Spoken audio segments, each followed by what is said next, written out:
मंत्री माणिकराव कोकाटे यांनी एक वादग्रस्त वक्तव्य केलं आणि या वक्तव्याबद्दल महसूल मंत्र्यांना माफी मागावी लागली। मात्र हे प्रकरण नेमकं काय आहे, कोकाटेंनी वादग्रस्त वक्तव्य का केलं, काय म्हटलं आणि त्यावरून विरोधकांनी सरकारचे कसे उट्टे काढलेत पाहूयात या स्पेशल रिपोर्टमध्ये। कोकाटेंना सत्तेची मस्ती,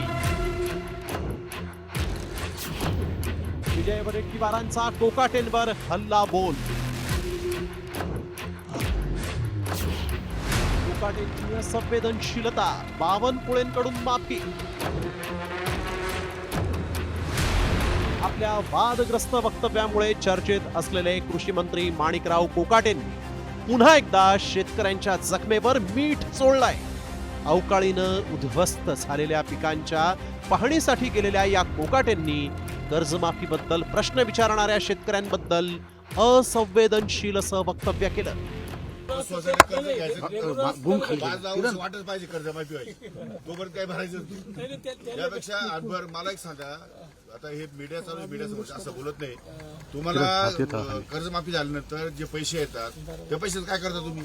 शेतीमध्ये गुंतवणूक आहे 1 रुपया तरी? नाही, बिलकुल सरकार शेतीमध्ये गुंतवणुकीला पैसे देणार तुम्हाला। आता पोखराच्या माध्यमातून तुम्हाला पाईपलाईनला पैसे आहेत, इरिगेशनला पैसे आहेत, तुम्हाला क्रॉपला पैसे आहेत, शेततळ्याला पैसे आहेत, सगळ्याला पैसे आहेत। भांडवली गुंतवणूक कोण करतं? सरकार।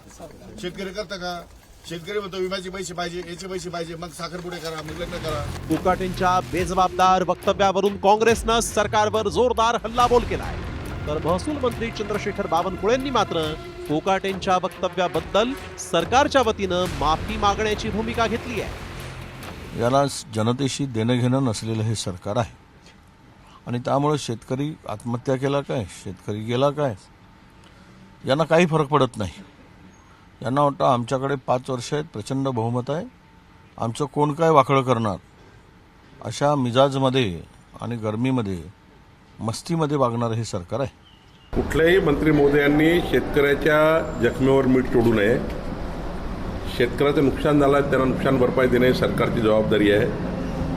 खरं तर कोकाटे काय बोलले याबद्दल मला माहिती नाही, पण मी तसं अजून बघेल काय बोलले ते। पण शेतकऱ्याबद्दल सरकार हे पाठीशी उभा आहे शेतकऱ्यांच्या, आणि शेतकऱ्याचे पंचनामे करून त्यांना मदत देणे ही सरकारची जबाबदारी आहे। त्या जबाबदारी मी पार पाडू।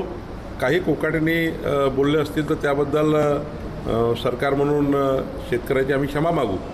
राज्यात अवकाळीनं फळबागा आणि काढणीला आलेली पिकं भुईसपाट झाली, त्याबद्दल पंचनामे करणंही बाकी आहे। मात्र सरकारनं पंचनामे करून नुकसान भरपाई देण्याऐवजी थेट शेतकऱ्यांबद्दलच असंवेदनशीलपणे वक्तव्य केलंय। त्यामुळे सुटाबुटातील कोकाटेंनी डोक्यावरचं आभाळ फाटलेल्या शेतकऱ्यांबद्दल तरी संवेदनशीलता बाळगायला हवी, अन्यथा सरकारला शेतकऱ्यांच्या रोषाला सामोरं जाण्याशिवाय पर्याय उरणार नाही। ब्युरो रिपोर्ट, साम टीव्ही न्यूज। शेतकरी किसान सभेचे नेते अजित नवलेंनी कृषी मंत्री माणिकराव कोकाटेंच्या राजीनाम्याची मागणी केली। कोकाटेंना राज्यातील शेतकऱ्यांच्या समस्यांची जाणच नाही असा घणाघात अजित नवले यांनी केला आहे। कर्जमाफीची रक्कम शेतकरी लग्न समारंभावर उधळतात अशा प्रकारचं कृषी मंत्र्यांचं विधान हे संतापजनक आहेच। मात्र त्याचबरोबर महाराष्ट्राचे शेतकरी शेती कशा प्रकारे करतायत आणि त्यांच्या पुढे काय समस्या आहे याची जाण कृषी मंत्र्याला नाही हे सिद्ध करणारं सुद्धा हे विधान आहे। कृषी मंत्र्यांनी यानंतर राजीनामा केला तर ते जास्त बरं होईल। त्यांच्या राजीनाम्याची